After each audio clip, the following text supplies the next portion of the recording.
A dozen riders have set their sights on the Lone Star out front.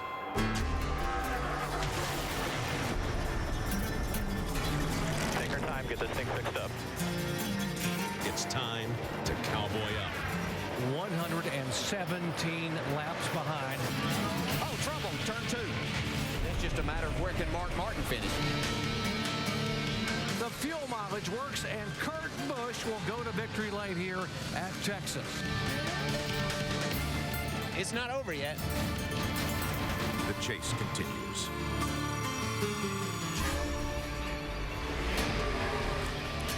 And the chase will continue Sunday here in the Valley of the Sun, side of Phoenix International Raceway.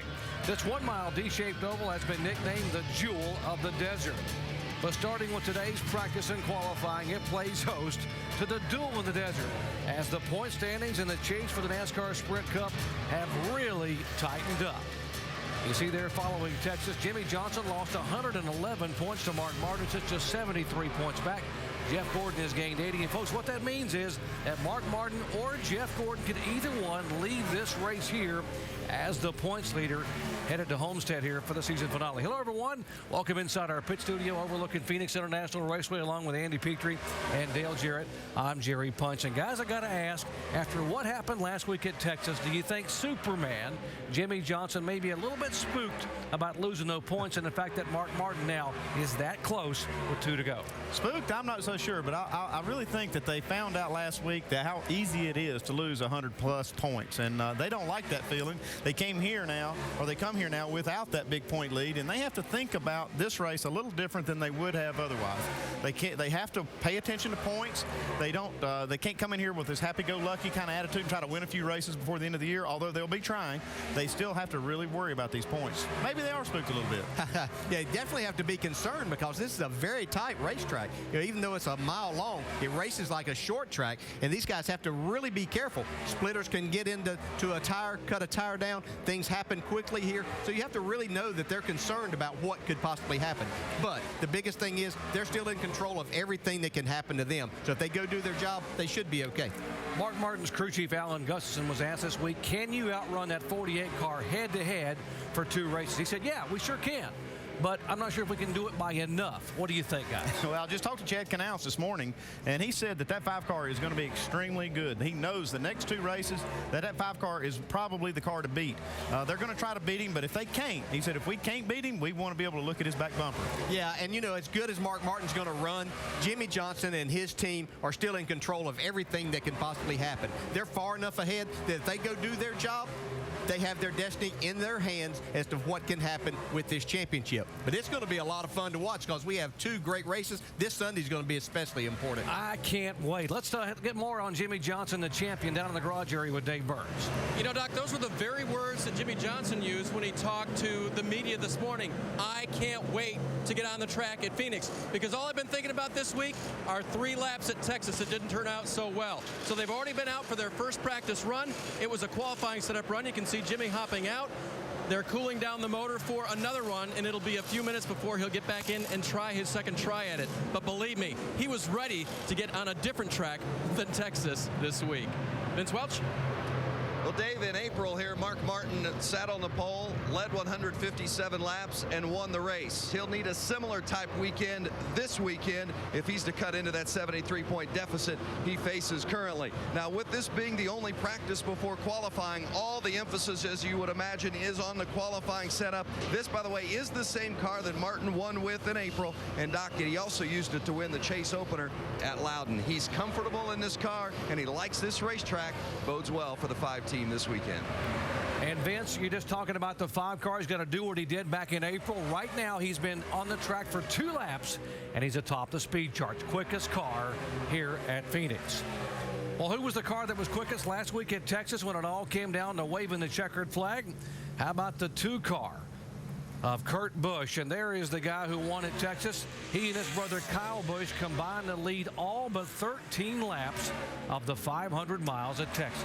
Yeah, it looked like his brother Kyle had the better car and probably would have been the car to beat had it not been for that fuel mileage gamble at the end, and it really paid off for Kurt Busch. He had a great car, but I'm not sure he could have beaten Kyle head-to-head. Yeah, I don't know, but they did things the right way. They ran up in the top 3 or 4 all day long. had a great race car and played the game perfectly, so it worked out for Kirk. He did a great job there at the end of saving fuel, but running hard enough, too. Kind of ran hard enough to run his brother out of fuel. I think that was part of it. Kurt slowing down, going to head back to the garage area. How about a couple of guys that are still in the hunt? The 14 car, Tony Stewart. There's Tony, who won here back when he was a rookie back in 1999, and he's a guy you'll be talking to on Sunday. Yeah, looking forward to that. Tony's always great as our in-race reporter. When I think of this racetrack, I think about Tony Stewart also, because he's won in so many different type of cars. He's driven everything here and won, and so you think that he has to have a shot here on Sunday. And here's a 24 car of Jeff Gordon. He had a frustrating day here in April when they had a problem with a lug nut on pit road, lost 2 laps and had to battle back just to finish 25th. But he's a former winner at this racetrack, and he also knows that because of what happened to Jimmy Johnson at Texas, that he could walk away from this track with a little bit of luck and a good run as the points leader. Maybe a lot of luck and a good run. Okay.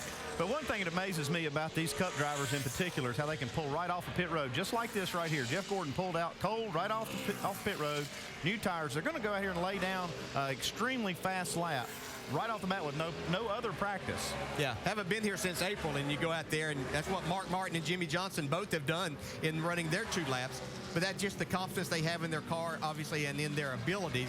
I think Jeff and Steve Letarte, that team, has to really be disappointed. I think they're going to be disappointed with that lap right there. He's a little higher. It didn't look too good right there. Last week, they had a real opportunity at Texas to make something happen, to get a lot closer in the points, and they just weren't able to do that. So now they're going to really have to battle in these next 2. Jeff Gordon on a mock qualifying run. He is a 3-time pole sitter at this racetrack. His poles coming in the spring of 05 and 07 and the fall of 06.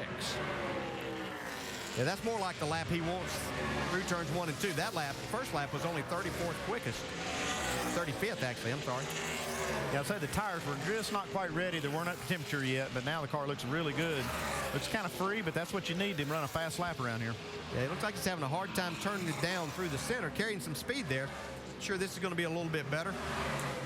Yeah, 4th quick. That's more like what Jeff Gordon's looking for, looking to be able to get a good qualifying effort. Very important to start up front here on a track where it is extremely tough to pass. All over the place. We told you that he could walk away as the points leader. Here's how it could happen. He needs to win the race and earn the maximum points. Jimmy Johnson finishes 27th or worse. Happened last week in Texas. And Mark Martin finishes 5th or worse. And guess what? We would go to Homestead with Jeff Gordon looking for a 5th championship. Yeah, you just want to get to this race with a chance to win the championship, and he's in that spot. NASCAR Sprint Cup Practice, brought to you by Copart.com, an online auto auction where you control the price you pay. Go to Copart.com today. This ain't no rodeo, no dog and pony show, ain't no roller coaster ride, ain't no highway, sure ain't no river, baby, it's just my so-called, just my championship ride. Couple of guys chasing NASCAR history. Can we see the first 50-year-old NASCAR champion in the 61-year history of the sport? Mark Martin is hoping so. He's just 2 races away right now atop the speed charts.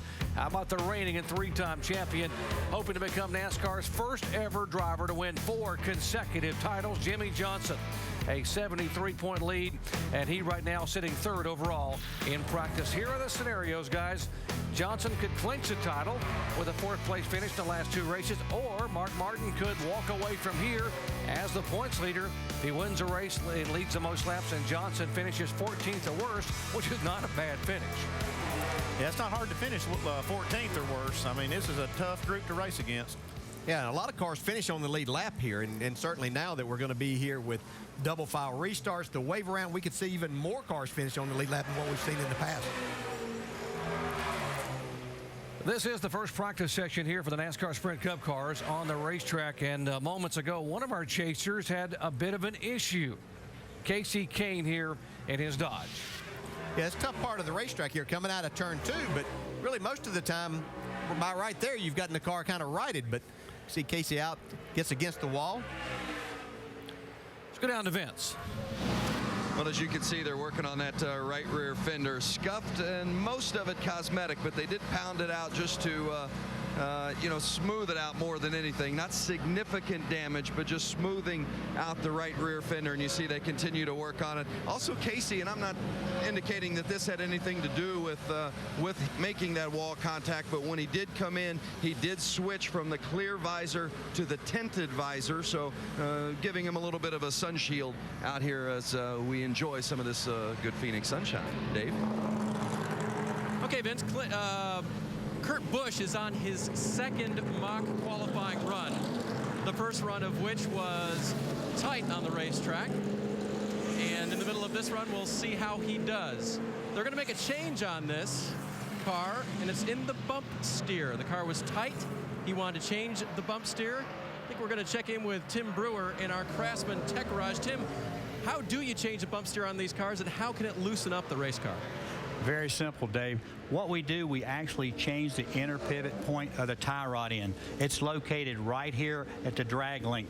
By changing the height, we can actually make the wheel toe in or out less, meaning the wheel, the toe, where we tow it was directly straight ahead. But before we come to the racetrack, if you look at my chart right here, we will actually check it at 0, and then we'll actually travel the wheel a ½ inch up. It's towing out 33 thousandths right here, 42 thousandths in an inch and a half, 41 thousandths. We try to keep that consistent. By manipulating the bump steer, we actually control that toe. By towing the car in more, it's going to free the car up. By letting the wheel tow out more, it's actually going to tighten the car up upon entry. But we document all this before we come to the racetrack, so if the crew chief wants to make a change, he can do it. And he knows what slug to put in, how much to manipulate the inner pivot point, and he can correct that toe anytime he wants to. Dave? Hey, Tim, you're going to hang around for the rest of the practice session here? I think Mr. Goldberg would really appreciate it if I stayed here the rest of the day. Well, let me tell you why, because that didn't work for Kurt, so they're going to go back to the drawing board a little bit. That run, the car was still snug, tight that is, won't turn the way he wants it to, so they're going to have to go back to the drawing board. What would you do next, Tim? It's just like anything else. If he didn't like that change, go the other direction, because what you're looking for, Dave, is direction. You know, because it's not rocket science and it's not an exact science, but looking for direction, changing the car, making it just minute changes, and getting that input from the driver. That's what you're looking for, is that direction.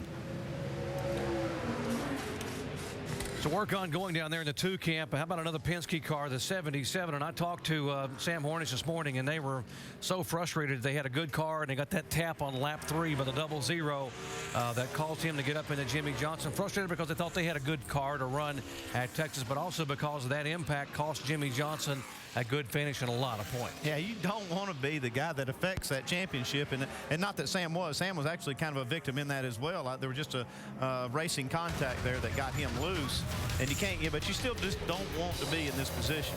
Yeah, this is just a racing incident. You hear us talk about that all the time. You see Jimmy saw an opening on the outside. He goes for that. David Rudiman just barely touches Sam Hornish there. And that was just because Rudiman got to the throttle, and he thought that the 77 was going on. You have to be going hard. Unfortunately, it cost Jimmy Johnson a lot, but really nobody at fault here. Everybody just racing. And they took the car back to the garage area, and after an hour and 4 minutes and just totally peeling this car away, they essentially had to rebuild the whole race car. What'd they do, folks? Well, take a look at all the things they had to change. It's just a massive amount of things they had to fix, and this is just a list right here. You see this, all the front suspension changes, the brakes, the springs, the shock. I mean, everything.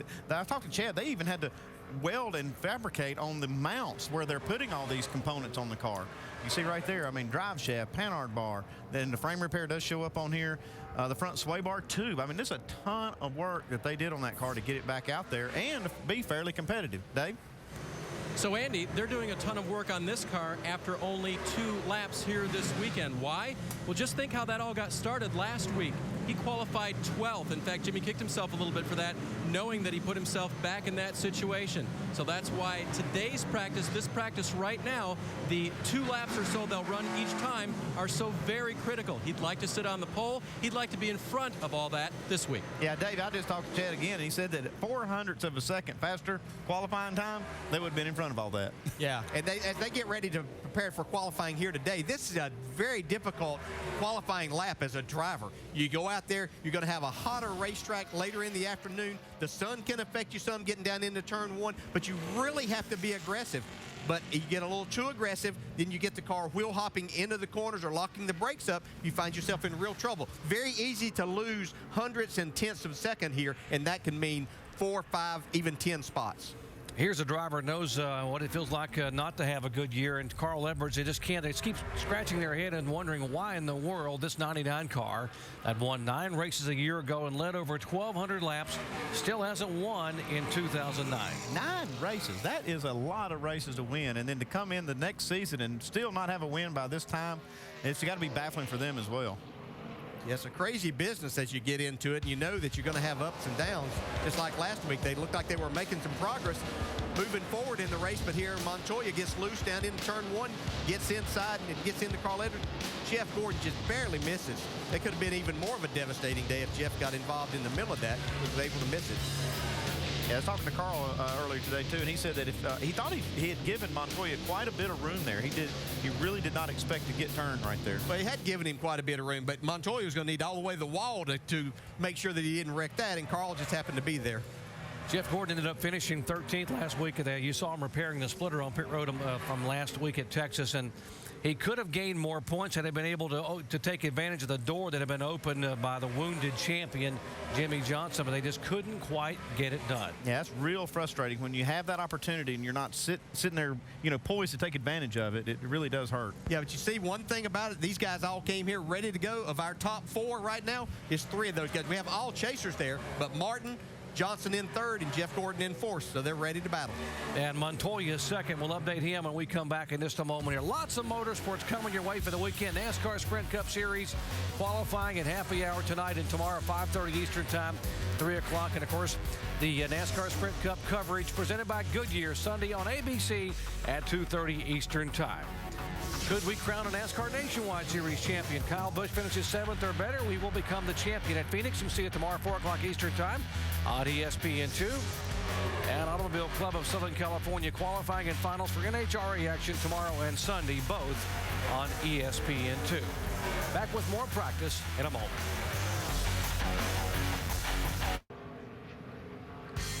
In the Phoenix Desert, Phoenix International Raceway and NASCAR Sprint Cup cars are continuing practice. Been a pretty good place for rookies to come over the years. I had 2 rookies that have won this race. Tony Stewart won it back in 1999, his 2nd career victory in his rookie year. And Kyle Busch won the fall race here in 2005. But rookies have done well over the years. Could we see another rookie maybe get a top 5 finish here on Sunday?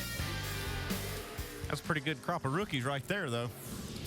Yeah. And a pretty talented one right here in Joey Logano has already won, but boy, he's got his hands full, DJ, here with that Toyota. That's a tough place off of turn 2. It's very fast. You're carrying a lot of speed out of there, but closes in on you in a hurry. We talk about how tough this racetrack is, and you got to believe it's really a challenge for rookie drivers. The veterans talk about trying to get a grip here. DJ, 2 distinctly different ends of a racetrack, banked 11 degrees in 1 and 2 and 9 degrees in 3 and 4. Yeah, you couldn't have made it more different if you'd have really tried. Maybe that's what they did, was try to do it, but you have a really tight turns 1 and 2. The exit of turn 2 is extremely difficult. Then you get down here to turn 3 and 4. This is just a driver's corner right here. You don't have a lot of banking to lean on. You get in there, you have to get some brake, you have to let the car roll fast, you have to get back to the throttle. You're in and out of the throttle the whole time off the corner. Just a lot of fun. Oh, yeah, and let's put a kink in the backstretch, too. Yeah, that's right. While we're at it.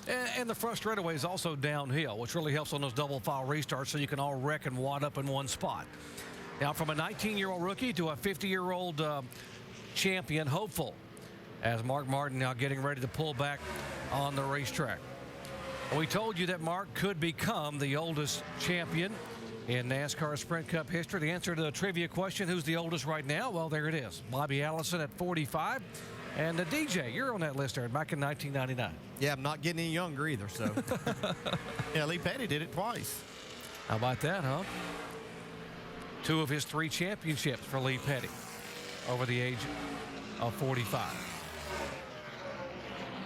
What a great season Mark Martin's had. I mean, whether he wins the championship or not, this is just amazing. He went to this race team, go have some fun, win some races. Certainly, we all talked about the championship. He didn't want to talk about that. Whether he wins or not, it's just been phenomenal what he's been able to do with a race team in his first season. Crew chief he hasn't worked with, just great racing. Yeah, he's such a, he looks at this year like it's just a dream season. I talked to him last week at Texas, and he's just grinning ear to ear. He said this is everything that he wanted it to be and more. The opportunity to win this championship is just a bonus for him. Mark Martin at the top of the speed charts right now as he's back on the racetrack. And here's the 48 of Jimmy Johnson. He went to the garage area after running 4 laps, and he was being shown 3rd overall. They made an adjustment. Let's see if they can pick up the speed here on his Chevy.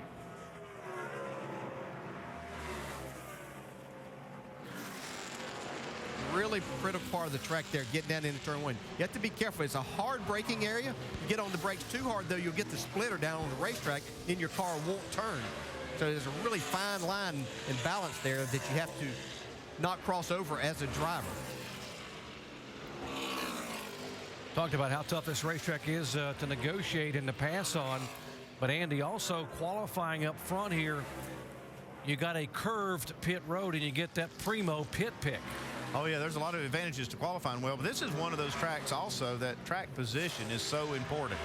We talk about how important the pit picks are, and they are extremely important, but the actual track position starting out here is really, really important too. Yes, become even more so because these cars are so equal. We have so many good race teams, so many good drivers, and these cars a lot of times are running the same speed. It just makes it so difficult to pass, and sometimes you really have to put yourself in a bad position to make a pass. You really don't want to do that in trying to win a championship.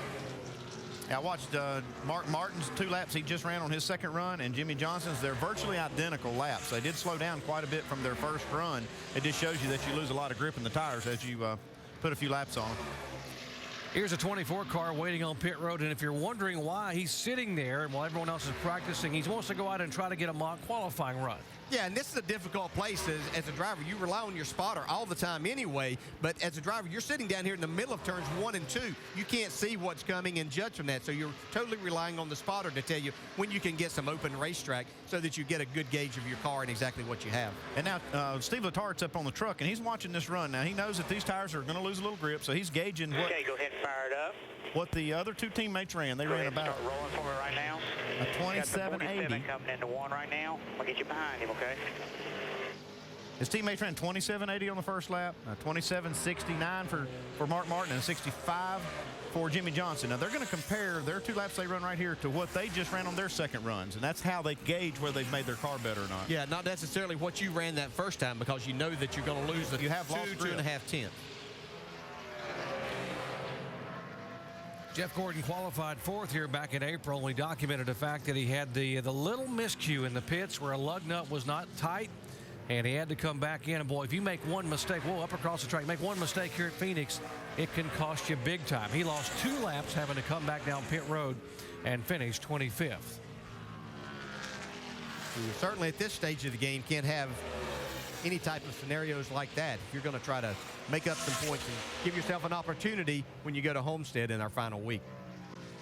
That was a 27.97 for Jeff, so that's not quite as good as his 2 teammates ran on their first lap, their second run. But now we'll see what this second lap is. If it's in the mid-60s, he'll feel pretty good about it. Yeah, but we heard Jeff at the end of his run say that his race car in that first run was all over the racetrack, and I'm not sure that he's going to say too much different here. It looks like he's really having some problems getting his car to go where he's wanting to go. This looks a little better on his second lap as we saw the first time. 225 oil. Start 215 oil. Man, we're way off. He's a couple tenths off his teammates there on that run.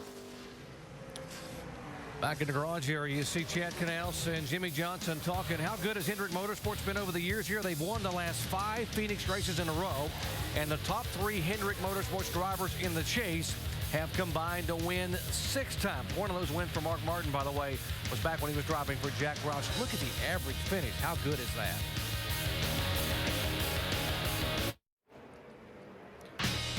NASCAR Sprint Cup Series practice ongoing here at Phoenix International Raceway in Avondale, Arizona. You know, double foul restarts have been double good in terms of added excitement for the fans, but they've also been double dangerous for those that are trying to chase points. The double foul restarts have been, you know, a lot more action on the restarts. There have been tracks that they're really good at. Montoya made it 3 wide on the inside. He's getting 2 for 1 down the backstretch. Wow. There are tracks that they've been really bad at. Sideways, Reagan. There's Kurt Busch sliding across the racetrack. Contact. Juan Pablo on the inside lane. Denny crossed over. Missed for the infield press. You have so much to lose or gain on these restarts. You're going to see a lot of aggression. Hamlin pushes him high and comes through as Johnson loses a bunch of spots. You've got, you know, 4 or 5 guys that are definitely contenders to win the championship. These double file restarts are definitely going to make it interesting. I think what Tony Stewart says is exactly what a lot of drivers are thinking about here this weekend at Phoenix, because the double file restarts have never happened among league cars here. They didn't start until Pocono in June. And guys, this place in particular could be a recipe for disaster. Well, there's going to be a lot of action, no doubt about it. The thing that's made it different and makes it different is that you're racing cars that are equally as fast as yours. Before, you had lap cars that maybe obviously had problems, and so it made it a little bit easier to get around. Here, you're side by side, and if you happen to get in the wrong lane, and I think the outside is going to be the wrong lane at this place on a restart, it could cost you a lot of spots. Yeah, the way it was before, you were just basically getting on a restart, trying to let it sort out, move past the lap cars, and then go at it.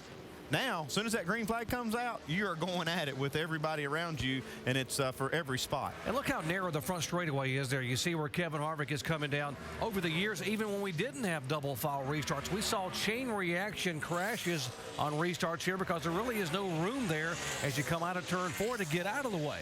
Oh, it's going to be exciting, I promise you. Every restart, these guys are going to, it's going to be white knuckling. They know that the tires don't last that long. They have to get as many spots as they possibly can while the tires are good.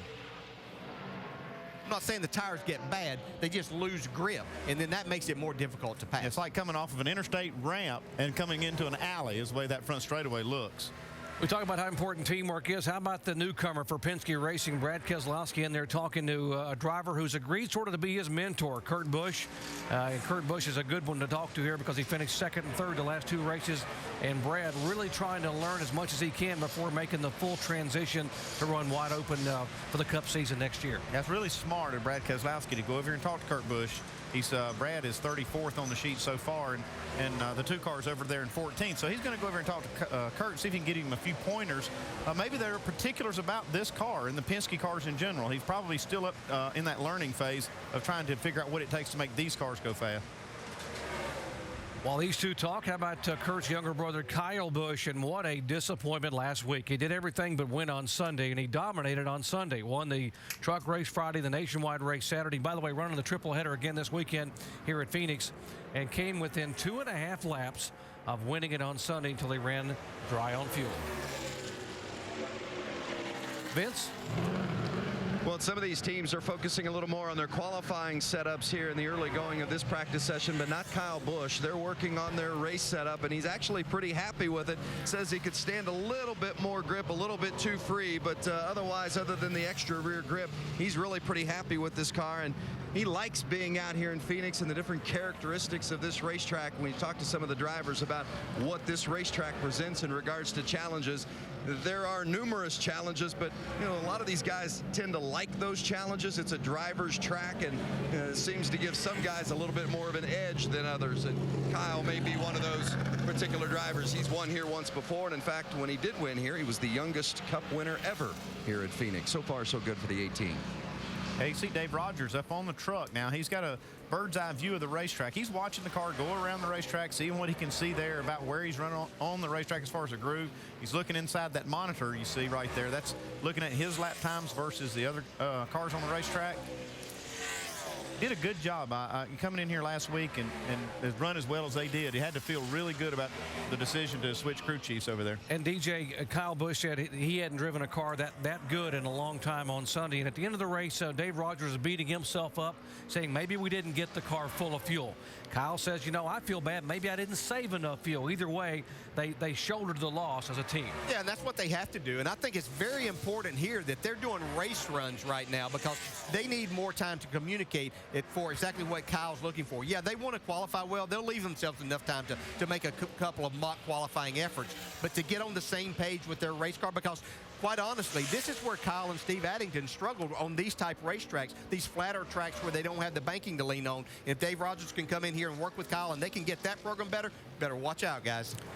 Yeah, look out for these guys, not only the last couple, but how about 2010 when it comes to possibly winning a championship. Here's a guy that's been the surprise of the season, I think, at least in the chase with 5 top 10 finishes. A huge disappointment last week at Texas, his worst finish of the year, 37th. You saw the spin and contact when he was running 9th with Carl Edwards. But the good news is he's in the garage area here, Dave, and things are looking up for the 42 bunch. Yeah, and they dropped off 2 spots in the chase after last week, Doc. This week, just checked in with crew chief Brian Patty, they have made 2 race runs. They are second fastest on the sheet, but that's not because they were doing mock qualifying runs. They were in race setups. Brian told me that we do 2 test setups in race trim to start our day. That way we've got a solid foundation for practice tomorrow morning here at the track for final preparation. So they made those 2 runs. I said, did he like the first one? That was when he set the fast lap. He goes, oh yeah, it was fast. So they've got a good baseline for their practicing tomorrow in race trim, and now they're changing the car over and go after those mock qualifying laps. Yeah, this is a brand new car they brought here this week, and I talked to Tony Glover. He's one of the managers over there. He said that they have brought out 4 new cars so far in the chase, and they're going to bring out another one next week at Homestead. So they have brought, but by the time the chase is over, they brought 5 new cars to the racetrack. So this team is really on it. I mean, they're really trying everything, pulling out all the stops. Yeah, he's brought a little spice of life to the chase, too. He's been fun to watch through this. Could he break through and get his first victory in 91 races on Sunday? They're good here in practice. We'll invite you to join us. Live coverage, flag to flag, 2:30 Eastern time, as the chase for the NASCAR Sprint Cup comes to the Valley of the Sun, Phoenix International Raceway. Tony Schumacher, 6-time Top Fuel champion, the winningest Top Fuel driver in history, has a slim 2-point lead over this man, Larry Dixon. They face off for the championship. It's the last race of the NHRA season, and it comes to you from Pomona, California. 'Tis the season to crown champions, and how close is it over in the NHRA? Guys, 1 point, Larry Dixon behind Tony Schumacher, and it's real tight there. The season finale coming up for the Top Fuel guys. Oh, they've had a great battle here. Coming down to the last race, all 3 of those top 3 have a chance to win, certainly, and win this weekend. So it could be the guy that wins this weekend takes the crown, too. All about pressure, and can you stand it? How about this 11 team? It has been feast or famine for these guys in the chase. 1 week they win and dominate at Martinsville. The next week they have trouble finishing a race. They just cannot catch a break. I think the big thing that Denny and Mike Ford can take is they've been extremely competitive pretty much everywhere. I think Dover was probably the one place, and they said that coming into the chase, that was going to be their nemesis. But they've been competitive everywhere else. Just fortune hasn't been on their side. 3 DNFs in the last 5 races. They didn't finish at California. An accident hit the end of pit wall. Charlotte, they had a broken valve and a DNF. They had an engine at Talladega, finished 38th. And yet they win Martinsville and finish 2nd at Texas. Yeah, they've had the performance, just like Dale said, but boy, they have sure had some disappointment. Yeah, and when I think about them, I think about this racetrack. This is a Denny Hamlin type racetrack. You talk about drivers, get it done on the racetrack. They can certainly be a factor here on Sunday.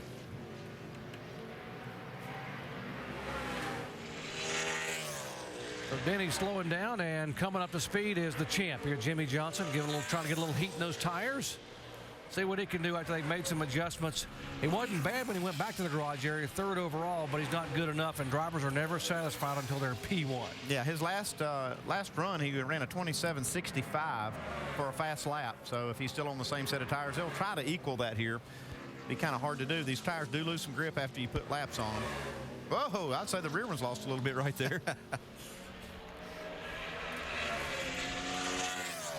really hard. I don't know if they're still on the same set of tires, but it's really hard to get really more than 2 runs and get much information out of it. I was going to ask you that. I mean, how long do you leave a set on knowing you're going to go in and make an adjustments and know if it's the adjustments or the tires that have just gone away?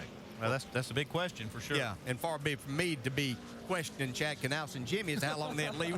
They obviously have it figured out pretty well. But I always found here that if you try to do it more than twice, it was really difficult to really get the information that you wanted as a driver to give the feedback that you need to see what your car is going to do and to plan. Yeah, for qualifying. Now, if you're race practice, you just leave that set on there and keep chasing it and see just where the car does go. But when you're trying to qualify, you're going to qualify on good tires or sticker tires, so you need to know what your car's going to do with that kind of tire on it. Dave? Andy, just confirm for you guys, those are the old tires on the car right now. So, as you said, may not be getting the best information. If you'd like to see this car in race trim, however, you'll have to wait till tomorrow. They're going to run this entire session with just mock qualifying runs to, as we talked about earlier, try to get themselves as far up in the queue as they can before the start of this race. Vince?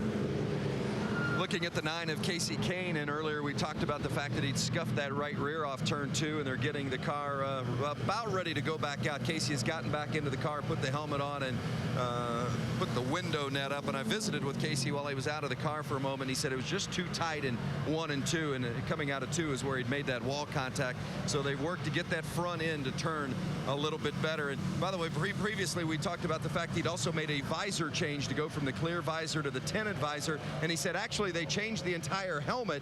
The visor happened to be different, but he said that previous helmet was just too tight and he wasn't comfortable in it. So they're getting Casey Kane comfortable with the helmet and also a little more comfortable with the race car, he hopes, and he'll be back out shortly.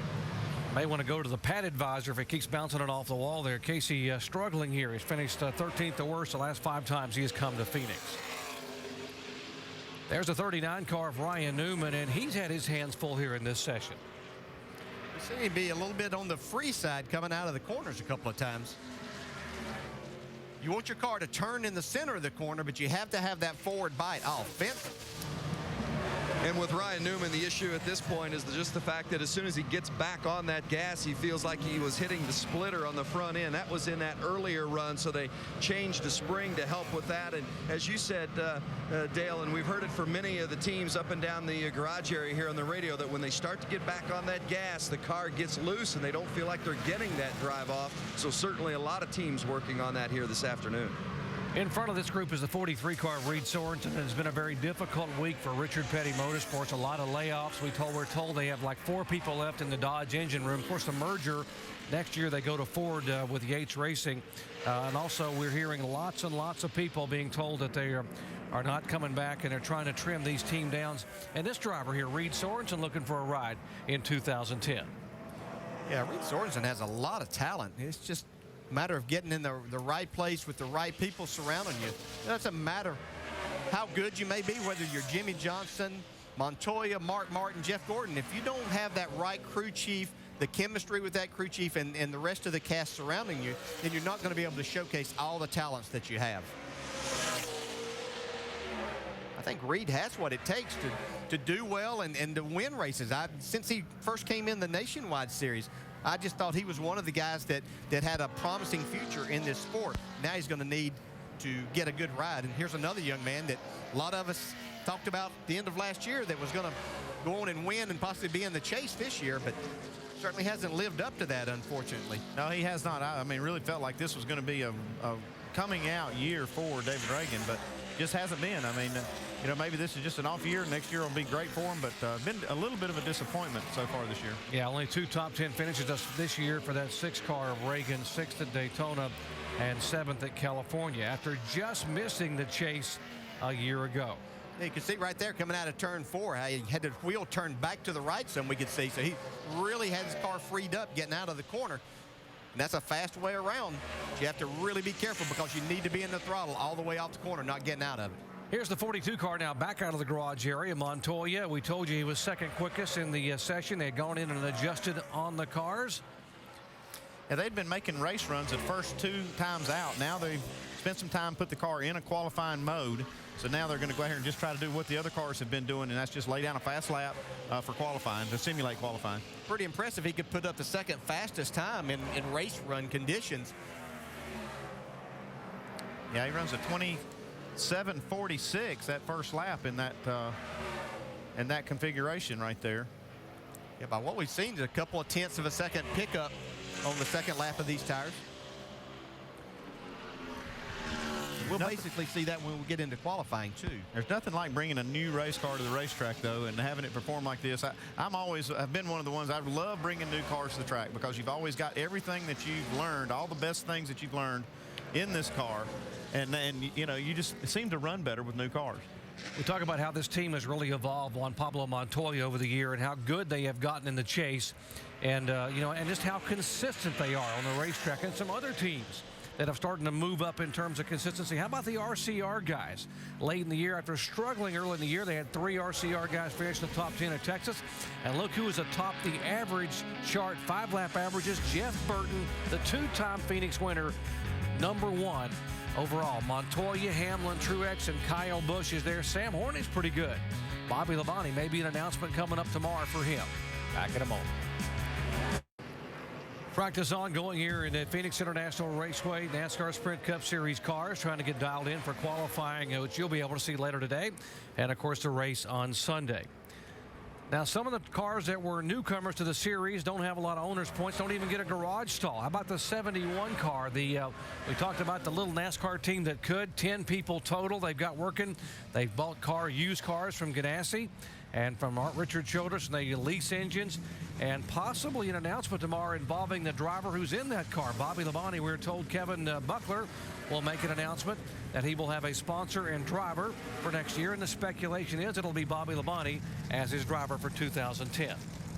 Yeah, they've made a good team here so far in this year. The times that Bobby Labonte has been in this race car, and this is a team that shows a lot of promise. And if they can get some dollars behind them and a driver like Bobby Labonte who still has all the skills that it takes to win in this series, then they could really go forward. They have a 2-car team here this weekend, by the way. They have a 70 car that Kevin Conway will be in, and David Gillen had driven that car for a good bit of the year. You see, here's some of the guys that don't have rides for next year. By the way, David Strimmy will be in the 09 car at Homestead next weekend. He was driving, of course, for Roger Penske until they brought Brad Keselowski in last week. Yeah, a lot of big names on that list, and Jamie McMurray is one of the bigger ones that you see there. Speculation is he'll go over to the Earnhardt Ganassi team next year. Got several drivers trying to do triple duty this weekend. Here's the 70 car. We mentioned Kevin Conway. This is the teammate to Bobby Labonte in the Cup Series. The other car owned by Kevin Buckler. This car, by the way, Bobby Labonte, the actual car, Bobby Labonte drove and qualified 8th at New Hampshire back in September. I tell you, it's difficult, though, if you haven't driven these cars to come over because they do drive so much different. Kevin Conway's been running in the Nationwide Series, but it's a really different feel in what you get driving that Nationwide car. So it makes it difficult to come to a difficult racetrack and try to qualify. Cars still trying to get quicker on the racetrack, and some of the chasers now have headed back to the garage area and trying to dial them in a little bit more. How about a couple of key chasers, the 5 and 24? Dave. And Doc, just trying to keep track a little bit of when they're putting on the sticker tires, the brand new fresh tires, and when they're putting on their used practice tires. Mark Martin will actually switch over to a set of sticker tires at this point. They had been on old ones the last time, and Mark's comments were, you know what, it could be a whisker looser, but it couldn't be any tighter. Sort of speaks to the way these cars are on the razor's edge each week. As for Jeff Gordon, he just went out again on old tires, and his comments have not been glowing about this. First of all, about the car, he felt like they were way off. And then secondly, Jeff criticized his own lap. Gee, if I could ever put together a lap out here, we'd be golden.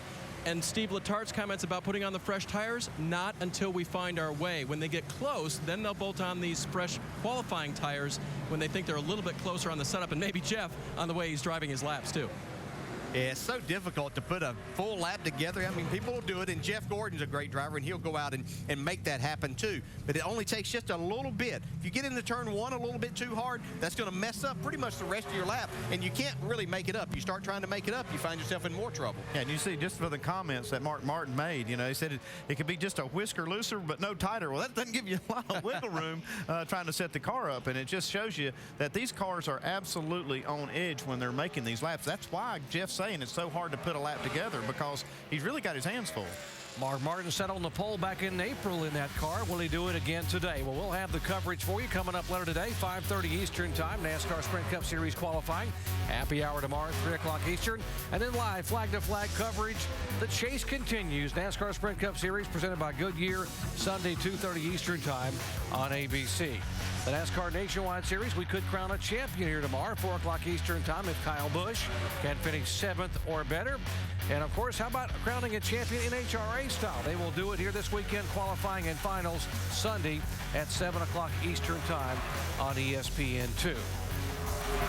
Let's see if these tires are going to work. There's the 48 going back on the racetrack, and fresh tires for Mark Martin in the 5 car. See him chasing that back in, coming to the green flag here. Yeah, getting up to speed is always difficult. You really have to get out of the pit area, carry a lot of speed through turns 3 and 4. Usually you're pretty hung out when you come out of turn 4. If you got your car tight then, you're probably not going to be very good.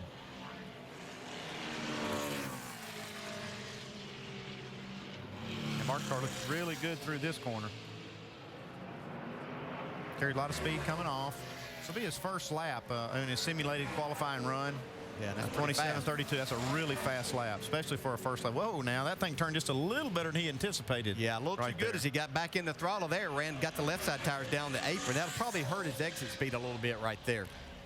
His best speed today has been a 27.27, or 27.278, which rounds off to 27.28. And let's see what he did there. 27.18. How about that, huh, for Mark Martin?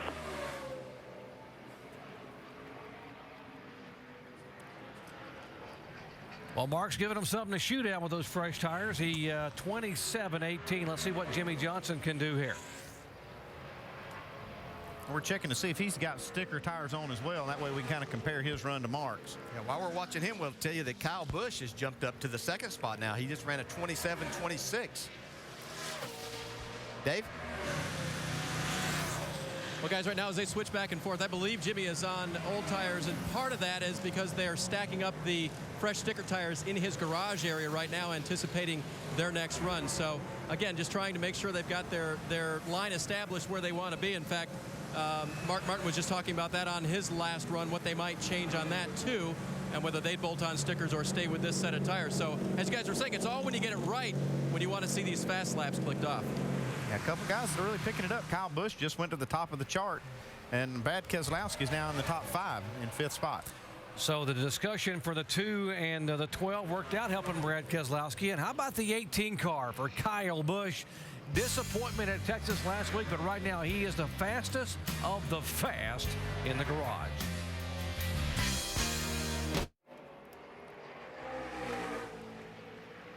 NASCAR Sprint Cup Series coverage at Phoenix International Raceway continues. You know, coverage of a sport requires a lot of talented people and a lot of very intricate moving parts. We've got our pit studio there where we are inside covering this practice session here for the NASCAR Sprint Cup Series. And how about the Tech Garage, where you get to see all the parts and pieces inside our Craftsman Tech Garage, where Tim Brewer will show you exactly what happens if something breaks on a race car during a Sunday afternoon. It's about passionate, talented people doing the job the best they can do. Let's take you behind the scenes of our ESPN coverage.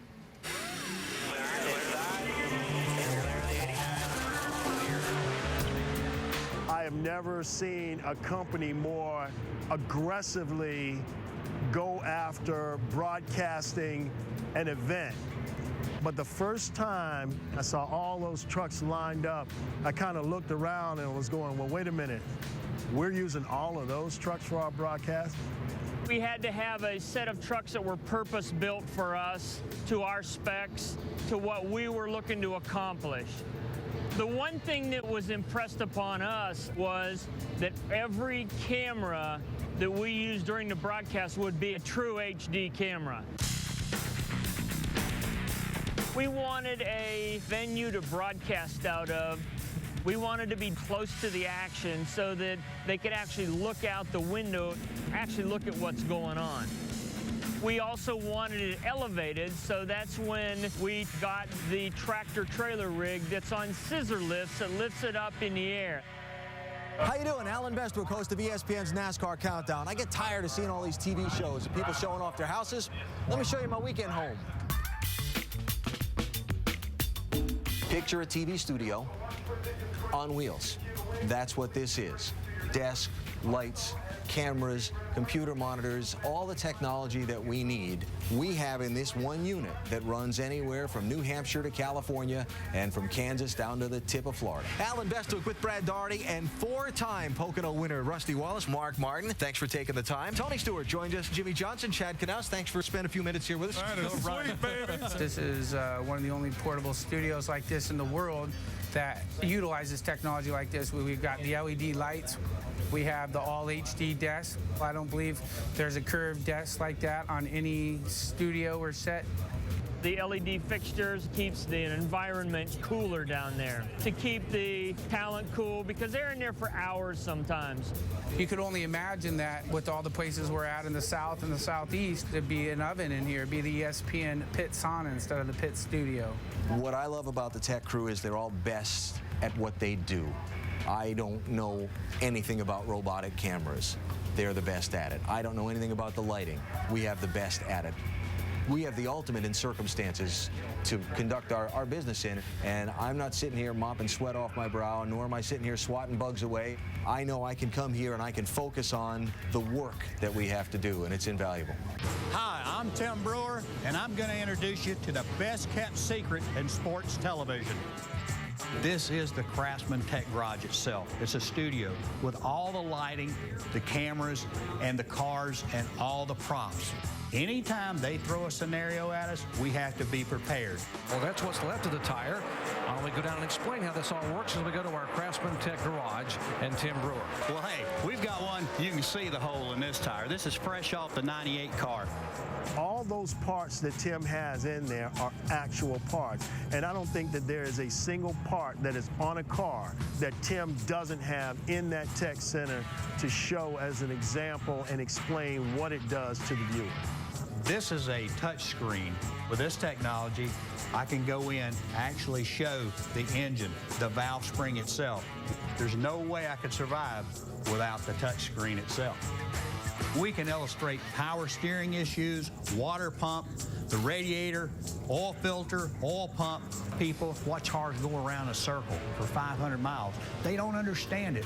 And by giving them information from the Craftsman Tech Garage, we can make bigger fans out of them. But if you break the seal, you're going to get yourself a fine and a penalty. And anytime we can feed them more information, what do? They get hungry for more. And we are so fortunate here in the pit studio to be surrounded by so many dedicated professional people inside our pit studio here. All the lighting, the desk where Andy and DJ and I sit and be able to call the practice and qualifying. And, of course, Tim Brewer down in the Craftsman Tech Garage. As Tim down there can show you everything that's going on down there and explain to the fans at home exactly how it works. State-of-the-art technology, so many dedicated people, all for one purpose, to bring you the best show we can on Sunday.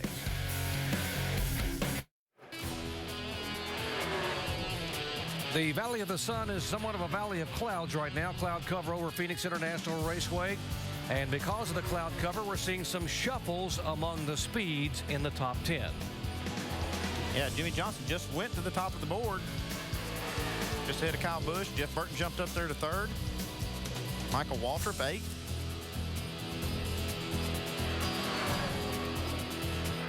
DJ, it doesn't take much of this racetrack because it is so fickle and so...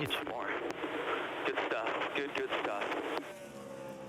So fickle and so flat that if you get a little cloud cover or a temperature change, which happens during the race, that this track can change drastically. Yeah, sometimes if it cools down just enough, you get some more grip, you feel like you've got a totally different race car. You can be so much more aggressive with your driving style if you're able to get that. And when we do have qualifying and it runs a little bit late in the afternoon, drawing a late number is a certain advantage. I mean, a definite advantage here. I've seen it many, many times how the best car usually doesn't get the pole because it'll be a late draw that actually gets it. Yeah, and we just got a sheet that shows us Mark Martin got the 35th spot to go out. That'll be a huge advantage because it starts to cool off so much here. Back in April, we had one driver who was really good in the daylight. We had another driver who led a bunch of laps in the twilight, and the third driver made some adjustments and came back at nighttime. So this track changes, and so do the adjustments on the racetrack. How about Brad Keselowski adjusting to a Cup car? They struggled last week at Texas, finishing 35th, but he has certainly improved since this practice session began. Yeah, judging by that there, they might want to work on it a little bit more on his exit of turn 2. Like he was struggling with it, chasing the back end around a lot. Yeah, real loose right there. You need a car that's pretty free, but you can't have it that loose. You lose way too much time catching the back end like that. So might need to tighten his 12 car up a little bit. Looks like he's still chasing it there. He can do that a little bit more with the Nationwide car for a couple of things. They have more downforce and they have a lot less horsepower, so you can kind of throw the car around a little bit more and be in the throttle and have time to catch it. But you have this 850 horsepower, and you're trying to get that down as you get off the corner. You can't get it hung out too much because, as you said, Andy, you'll just hurt yourself and lose speed. Talk about how it's important to have a car that has some adjustability built in here, DJ. Over the years, would you rather have a car that starts tight and gets a little freer here, or vice versa? Well, you have to be careful here. You can't. Generally, the rule is here your car's going to tighten up as you go on. So in a qualifying scenario, which is what we're seeing here, and these guys, everybody start working on now because that's what they're getting prepared for.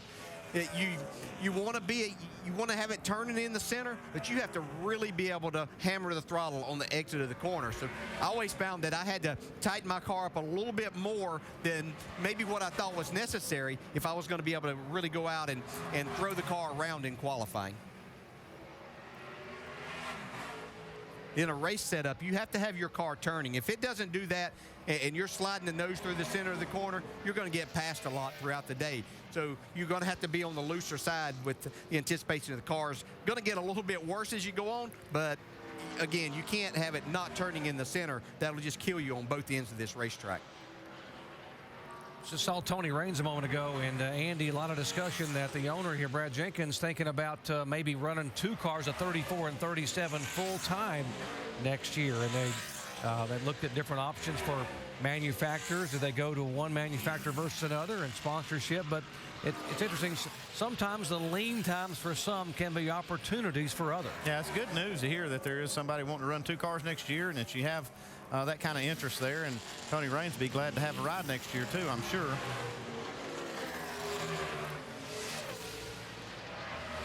Earlier, we saw the 16 of Greg Biffle really having his hands full here on the racetrack. Watch this from a few laps ago. It's not good. This is not the way you want your car to look. So you can see the left front's picked up way too much coming off the corner. Vince, what's going on there? I'll tell you what, I'll ask Andy what he thinks that looks like from a crew chief's perspective, and then I'll tell you what Greg Biffle said. Andy, what'd you think that was when you saw it? Well, it looks like the left front, the sway bar was actually unhooked, man. That's exactly right. Greg said, well, the left side sway bar is dragging. So they said, well, something's wrong, bring it in. And sure enough, that was exactly what it was. They've also been having a problem rubbing that splitter down there on the bottom and rubbing off those indicators. For updates on both of those, let's go to the Craftsman Tech Garage and have Tim Brewer give us a little better explanation. Thanks, Vince. Where the sway bar is located, right here in front of the front tires. But as you can see here, the arm actually runs back to the suspension components, but there's a bolt right here. And as long as that bolt's in there, it's good. Not necessarily tight, but I'll show you in a second what that does. But as it runs back, it hooks to the lower A-frame. But the purpose of having that bolt in this area is when the bolt comes down through this area here, it's actually got a groove it sets in. So as long as the bolt's in there, the arm's not going to fall off. But when you get back here to this area, that's where we hook it to a Heim joint, a movable link that lets it work with the suspension. But as far as those wear indicators, we come in here with a piece of nylon and actually run it down through. We can actually adjust right here. But what we're trying to do, rather than rip the splitter off the car, we put these wear indicators right here, and seeing by the wear on the indicators of how low we can possibly get the air down to the racetrack. Thank you, Tim. Got to have that sway bar when you come to Phoenix, because there's a lot of swinging and swaying going on here on the flat racetracks. And could we see a sway in the point standings come Sunday? It's going to be very interesting. Our live coverage, the NASCAR Sprint Cup Series at Phoenix, 2:30 Eastern Time, presented by Goodyear, all starting with NASCAR Countdown on ABC. NASCAR Sprint Cup practice continues, and right now, Denny Hamlin atop the speed charts. We'll update him and more in just a moment. Lots of work going on in the garage area as the clock is ticking down there here in this first practice session. They know that the next time they're going to be on the racetrack will be for qualifying later today, which we'll have coverage of right here. Making some last-minute adjustments, trying to get these cars dialed in to run 2 laps of qualifying. And, Andy, you got to make some decisions right now, which you're going to have to live with in that session. Yeah, you're trying to get these cars balanced. You see right there the 14 of Tony Stewart. He's waiting in line to make what we think is his first mock qualifying run. Well, at least we hope so, because he's 44th on the practice sheet so far. Yeah, watching his lap times, his car looks actually pretty good in comparison to others that did some race runs. Dave? I got a car coming here. Yeah, guys, and just talked with the crew about that 14 car, and they said decent, not great, but decent. And on our last changes that we made to the car, we really made some progress. So they finished up their race practice very good. As you said, 44th on the chart right now. Here he goes on fresh sticker tires and qualifying trim. Let's see what Smoke can do. This is the same car that they ran here back in the spring, Dave. They qualified 6th, led 19 laps, and finished 2nd. They were good, but they weren't good enough. That's probably why they spent so much time in race mode. They're trying to get their car better, using these extra laps to try to maybe find something. Yeah, plus we've got a complete race in the daylight. So this is a different racetrack whenever you have to run just with sunshine on it, even though it's supposed to be some clouds here on Sunday. Still a different racetrack than racing at night. So I'm sure they wanted to spend a little extra time in getting prepared for that. It wasn't because Tony needs the laps around here, I don't think, exactly. See that currently 44th. That was from the practice session, and Darian Grubb watching very closely his driver, and we'll see if that adjustment to see if the qualifying package does make a difference. Well, first lap he moved up to 29th, so definitely out of the basement anyway. And he's looking for a better lap here on this second lap. Yeah, it wasn't too long ago that a 27.45 in this practice session would have been in the top 10. But business has certainly picked up as everybody got into qualifying mode. Tony's car looks good there off of 4. And how about third quickest? Get you some of that. Yes, sir. Second time was well spent in race trim. Smoke goes to 3rd. Let's see what Mark Martin can do here in the 5 car. He spent a lot of the practice session up on the top of the charts, but as everybody's gotten involved in this more in the qualifying type efforts, he's back in the 12th spot with his 27.18. That lap right there was a 27.27. You won't see many practice sessions where these guys spend this much time worried about qualifying, but here it is very, very important to start up front if you're going to be successful on Sunday.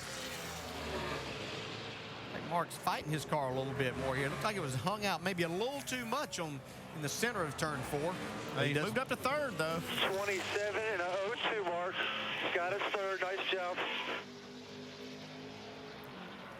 So he's up there. Mark Martin right now being shown 3rd overall behind Denny Hamlin and Jimmy Johnson. Why is it important to start up front? Because 3 times in the last 5 races here, the pole winner has won the race. Gordon, Jimmy Johnson, and that guy, Mark Martin, in that car back in April. We'll find out how they qualify later today.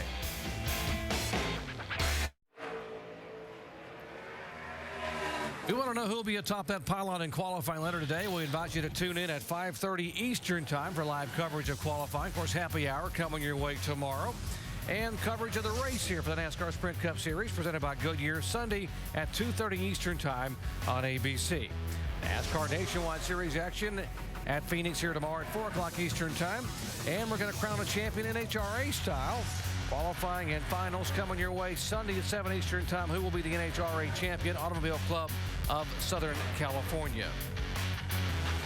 Boys, as they say, business is picking up in the garage area here in the final minutes of this practice session, and we are just changing numbers right and left at the top of the speed chart. Man, I'll say, how about Sam Hornish Jr. on the top of the board so far? Casey Kane just jumped up to the 2nd spot. There's Casey Kane in the 9 car, just coming back in after running that 2nd quickest lap, and guys pulling out trying to get some laps. How about the 42 car of Juan Pablo Montoya? Yeah, as I look at these times, there's 11 cars from a 27:10 to a 27:20. That's how close it is. So you're talking about hundredths of a second making a difference in 1 or 2 spots here when we get ready for qualifying. Yeah, we remember when Montoya was second on the board. He's now 26. Actually just moved up to 23rd with that lap.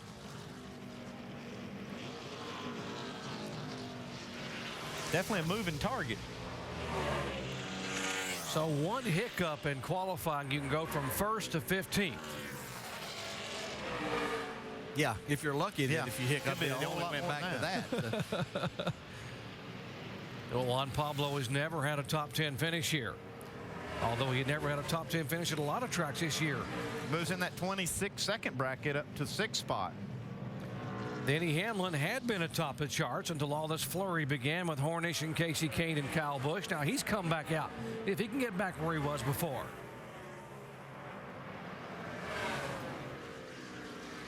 These guys now with each run, they're just putting on sticker tires again. They've saved them up, and so each time they're able to make a little bit more of an adjustment with it hopefully being in the right direction. Whoa, you see Denny wiggle. See a lot of that when we get to qualifying later this afternoon. Trying to get down into turn 3 as hard as you possibly can. A little bit of brake, car wiggle, but you got to get off those brakes and roll. That was a 27:16 for Denny Hamlin right there. His quick lap is a 26:96. A 26:88 for Sam Hornish Jr. up on top. Marcus Ambrose also been out on the racetrack, and what a good run he had going for most of the day or at Texas last week. And right now, this 47 car being shown 15th in this session. Went for the big gamble last week, and it didn't pay off for Marcus and the team, but had a great car, great run. Yeah, man, that was really impressive. Looked like they might possibly win there last week. Moved up to 11th right there here late in the session.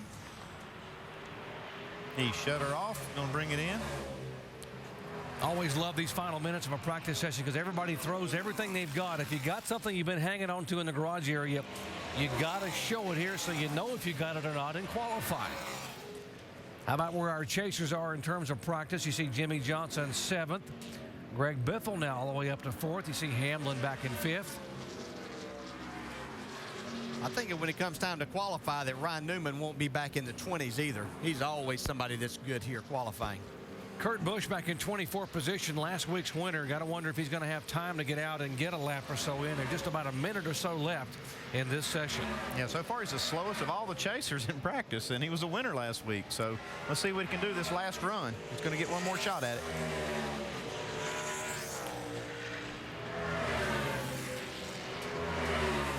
Finished 3rd here back in April. He finished 2nd here last fall in a green-white checkered shootout for Jimmy Johnson. He's been pretty good at this racetrack. Let's see what he can do here.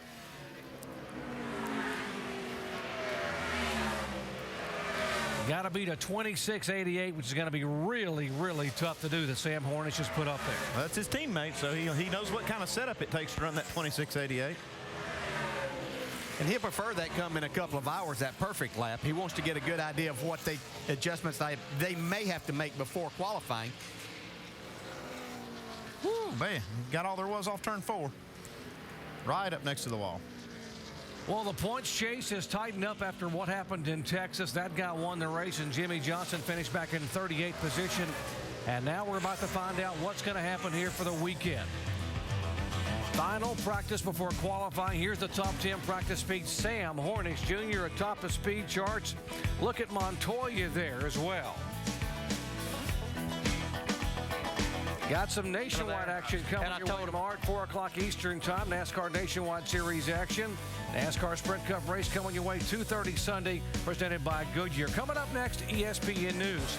Sam Hornish Jr. atop the speed charts. Folks, will have live qualifying coming up at 5:30 Eastern time. This has been a presentation of ESPN, the worldwide leader in sports.